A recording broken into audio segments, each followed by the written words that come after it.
Have you ever felt like you're just a character in someone else's story? Like you're not really in the driver's seat? Well, today, we're diving deep into some powerful and honestly pretty conflicting ideas about how much control we actually have. We're going to explore that seductive promise that you can build your own reality, the actual biological tools that might let you literally rewire your own brain. And then we'll get into some unsettling theories about who or what might be pulling the strings behind the scenes. So, are you the architect or just part of the architecture? Let's find out. And this quote from entrepreneur Owen Cook, man, it just cuts right to the heart of it. This isn't about selling some fantasy, it's a statement of fact. The life you're picturing in your head, it's not just a dream, it's a tangible possibility. Someone out there is living that life, so why can't it be you?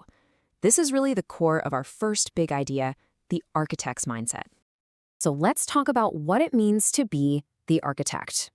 You've probably heard this kind of thing in the self-help world, this idea that you hold the blueprint, that you can design and actually construct your own experience of reality. And one of the key tools in this architect's toolkit comes from a field called neuro-linguistic programming. Okay, so NLP, at its core, it's about deconstruction and reconstruction. Its founders, Richard Bandler and John Grinder, they studied these brilliant therapists like Virginia Satir and Milton Erickson. And they asked a simple question: what are they doing specifically that makes them so amazing at what they do? For instance, they might notice that a super successful person uses certain language patterns or even holds their body a certain way when they feel confident. NLP then tries to codify that magic into techniques that anyone can learn, so you can model that excellence and engineer the mindset you want. What's really interesting here is the dynamic between the two co-founders. You had Bandler, who was the charismatic public face of it all, the dazzling light everyone saw. But then you had Grinder, the master technician, the one building the structure behind the scenes that so many successful people, like Tony Robbins, built their careers on. It's a classic example, right? The most visible person isn't always the one with the deepest influence. The hidden architect, if you will. And this, right here, illustrates the starting point perfectly. Before any techniques, before any modeling, you need that blueprint. Owen Cook talks about having this incredibly specific, ambitious, and expensive vision. It wasn't vague, like, I want to be successful. No, it was a detailed picture of exactly what he wanted to create. And that vision, that becomes the driving force, the destination you're building everything towards. Okay, so having a vision is one thing. That's the blueprint. But what if you could physically upgrade the machinery that processes your reality? Let's move from the psychological blueprint to the biological engine, the brain itself, and explore the pretty radical idea of actually rewiring it.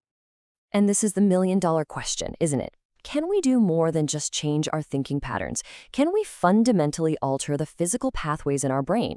Well, mycologist Paul Stamets has spent his life studying fungi, and his work with psilocybin, the psychoactive compound in magic mushrooms, suggests the answer might be a resounding yes.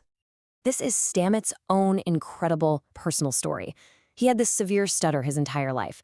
Then one day, after a powerful experience with psilocybin mushrooms during a thunderstorm, he just started repeating to himself over and over, "Stop stuttering now." The very next day, a lifelong affliction was just gone. It was this personal miracle that drove him to figure out the science behind what happened to him. So, what's the actual science here? It's a process called neurogenesis. Think of your brain's pathways like well-worn roads. Some of them, like Stamets' stutter, are like these deep, muddy ruts you just can't get out of. Neurogenesis is the brain's ability to literally pave new roads. And what research is suggesting is that compounds like psilocybin can supercharge this construction project, creating brand new routes for your thoughts and breaking you out of those old stuck patterns. It's the physical engine for change. And get this, just look at the difference. This is a visual from brain scans.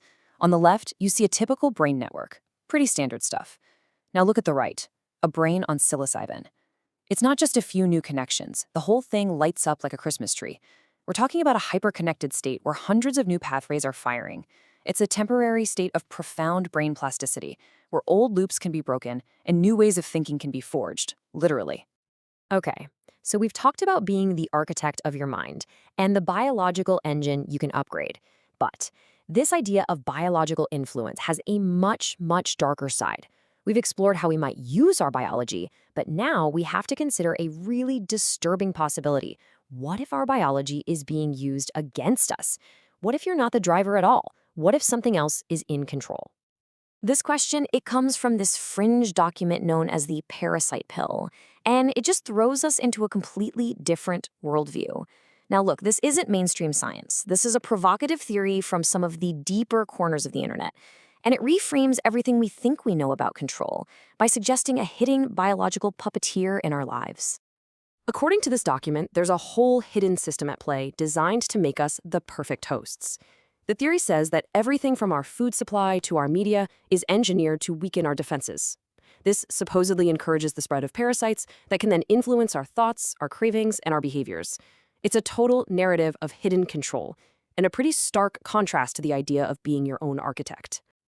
And right here, we get to one of the theory's most extreme and, frankly, shocking claims. The document suggests that these parasites can drive their hosts toward promiscuous behavior to make sure they get transmitted to new hosts, essentially turning people into what it calls unwitting carriers. It's a pretty frightening and radical theory, blaming hidden biological agents for really complex human behaviors. So, okay. We have two wildly different realities on the table. One where you're this all-powerful architect, another where you're a helpless puppet. Faced with narratives this conflicting, how do we navigate?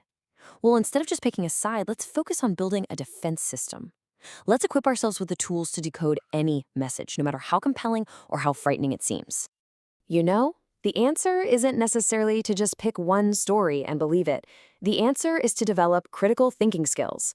Think of logical fallacies as bugs in a computer program's code. If you learn how to spot them, you can analyze the strength of any argument, whether it's coming from a motivational speaker, a scientist, or a conspiracy document. Let's start with a really common one, the ad hominem attack. This is basically when someone ignores the actual point being made and instead attacks the person making it. They're trying to make the idea look bad by making the individual look bad. It's a total diversion from what's actually being debated. And here is a perfect example in the wild. This comment about Tony Robbins doesn't engage with his teachings or his methods at all. Instead, it questions his life experience and dismisses his health problems. See what's happening?